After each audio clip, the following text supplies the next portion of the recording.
A ver, ¿por qué la historia se desarrolló de formas tan, pero tan distintas en diferentes continentes? ¿Por qué unas sociedades se volvieron increíblemente ricas y poderosas mientras que otras simplemente no? Esta es la gran pregunta que el científico Jared Diamond se propuso responder en su famosísima obra Armas, Gérmenes y Acero. Y ahora vamos a meternos de lleno en su fascinante respuesta. Todo esto arranca en 1972, en una playa de Nueva Guinea. Allí, Diamond conoció a un político local muy carismático, un hombre llamado Yali. Un tipo brillante, lleno de preguntas muy incisivas sobre el mundo que estaba cambiando justo frente a sus ojos. Y en medio de una de sus charlas, Yali le lanzó a Diamond una pregunta que parece simple, pero que es de una profundidad increíble. Yali usaba la palabra cargamento para referirse a todo, ¿no? A la tecnología, los bienes materiales, todo lo que los europeos llevaban. Su pregunta, en el fondo, era, ¿por qué ustedes tienen tanto de todo esto y nosotros tampoco? Diamond se pasó los siguientes 25 años de su vida buscando una respuesta. Y su conclusión es radicalmente clara. Y quiero que esto quede grabado a fuego. La respuesta no tiene nada que ver con supuestas diferencias biológicas o de inteligencia entre los pueblos. Las explicaciones racistas, además de ser detestables, están, pues, totalmente equivocadas. La respuesta, según Diamond, está en el entorno, en la geografía.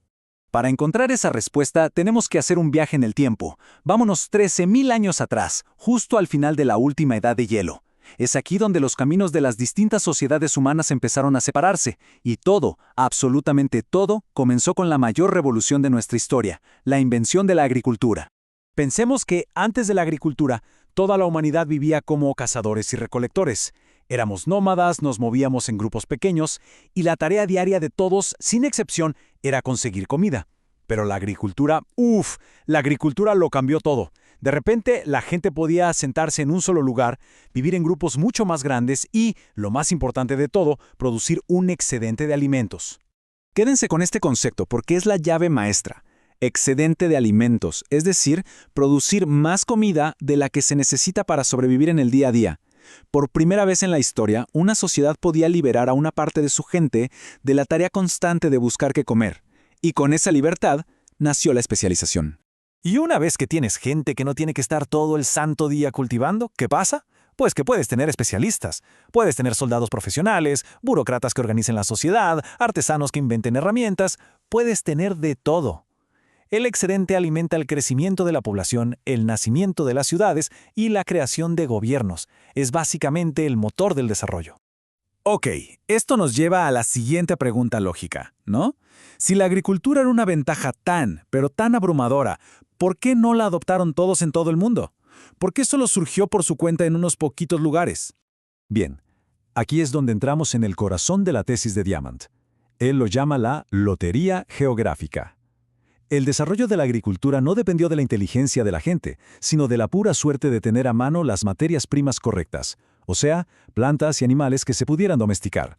Y el que se sacó el premio gordo en esta lotería fue una zona del suroeste de Asia que conocemos como el Creciente Fértil. Esta región tuvo una ventaja inicial gigantesca porque por pura y santa casualidad ambiental tenía una concentración increíble de las mejores plantas y animales para domesticar. A ver, veámoslo con números, que siempre ayuda. De las 56 especies de pastos con semillas grandes más valiosas del mundo, 32 eran de Eurasia Occidental. Ahora, comparen eso con las Américas, que solo tenían 11, o Australia, con apenas 2. O sea, en esta lotería, Eurasia tenía las mejores cartas desde el principio.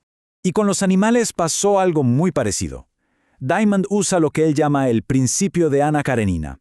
Todos los animales domesticados se parecen, pero cada animal no domesticable no lo es a su manera. Para poder domesticar a un animal, éste necesita tener una dieta fácil, crecer rápido, reproducirse encerrado, ser dócil, no asustarse con facilidad y aceptar una jerarquía. La gran mayoría de las especies fallan en al menos uno de estos puntos. Como resultado, de los 14 grandes mamíferos domesticados en la historia, 13 eran originarios de Eurasia. Y estos animales no solo daban carne y leche, también daban fuerza para arar los campos, servían como transporte y, por supuesto, fueron una ventaja militar decisiva.